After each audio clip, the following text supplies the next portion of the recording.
और हिमाचल बीजेपी प्रभारी अविनाश राय खन्ना से खास बातचीत की गई। खबरें अभी तक पर बोले हिमाचल बीजेपी प्रभारी, फतेहपुर सीट पर कोई चुनौती नहीं है, बीजेपी उम्मीदवार की जीत तय है, ये अविनाश राय खन्ना की ओर से कहा गया। साथ ही कहा कि फतेहपुर में पिछले कई सालों से विकास नहीं हुआ, बीजेपी उम्मीदवार की जीत के बाद यहां विकास शुरू होगा। हिमाचल प्रभारी अविनाश राय खन्ना इस वक्त हमारे साथ मौजूद है और इनसे जानेंगे कि चुनावी गतिविधियां क्या है, सरगर्मियां क्या है, किस तरह से सर देखते हैं जो चुनाव हैं, बीजेपी सत्ता हासिल करने के लिए कहां तक अपना दमखम लगा रही है। दीवान जी, पहले जो मैं बता दूं, सत्ता तो हमारे पास है ही, लेकिन हम लोग जो बाई इलेक्शन है 4 सीटों को उसको जीतने की अपनी पूरी कोशिश कर रहे हैं और कोशिश भी हम अपने विकास के कार्यक्रम के कारण कर रहे हैं। संगठन और सरकार दोनों मिलकर एक सुर से यहाँ पर काम कर रही है और सभी कार्यकर्ता और सभी नेता लोग इस चुनाव को जीतने के लिए लगे हुए हैं।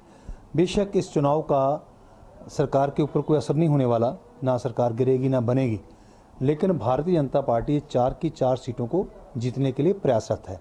और हमने यहाँ पर, अगर मैं फतेहपुर हम खड़े हैं यहाँ की बात करूँ तो ऐसी बहुत सी योजनाएं हैं जो भारतीय जनता पार्टी के हमारे मुख्यमंत्री ने अनाउंसमेंट की, उसको पूरा करने के लिए मैं जनता से अपील करूंगा कि अपना वकील वो असेंबली में चुनकर भेजे, ताकि जो घोषणाएं हुई हैं उन घोषणाओं को वो यहाँ पर लागू करवा सके।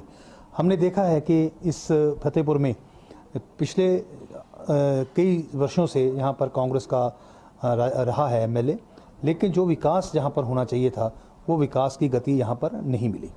जैसे मैं तो हैरान था, यहाँ पर इतनी दूर से लोगों को यहाँ फतेहपुर में अपने तहसील के काम करने के लिए आना पड़ रहा था, वही 2 सब तहसील देकर, स्कूलों को अपग्रेड करके, सड़कों के लिए फंड देकर मुख्यमंत्री ने बहुत बड़े वादे यहाँ पर किए हैं। उसको पूरा करने के लिए, करवाने के लिए हमें अपनी पार्टी का वकील जो है लोगों को, ताकि विकास के लिए वो वोट डालें, वो जनता का भी एक फ़र्ज़ बनता है कि उस व्यक्ति को वोट डालें जो इस कार्य को पूरा करवा सके। बिल्कुल, कांग्रेस का यही आरोप है कि विकास का मुद्दा आप लेकर के जा रहे हैं, लेकिन आपने खुद ही बता दिया कि यहाँ पर जो है विकास नहीं हुआ है और जो अगर आपकी विधायक यहाँ से बनते हैं भाजपा के तो वो काम हो जाएंगे। लेकिन एक बात ये भी रह रही है, कांग्रेस बार बार कह रही है कि महंगाई का मुद्दा जो है उस पर भारतीय जनता पार्टी की जो चुप्पी है उसको क्यों नहीं तोड़ा जा रहा, महंगाई कम क्यों नहीं की जा रही, ये मुद्दा जो है कांग्रेस लगातार इसको बनाने में लगी हुई है। चुप्पी की बात तो मैं नहीं कहता कि हम चुप हैं, हम हर बार आप लोग पूछते हैं भी, हम जवाब भी देते हैं।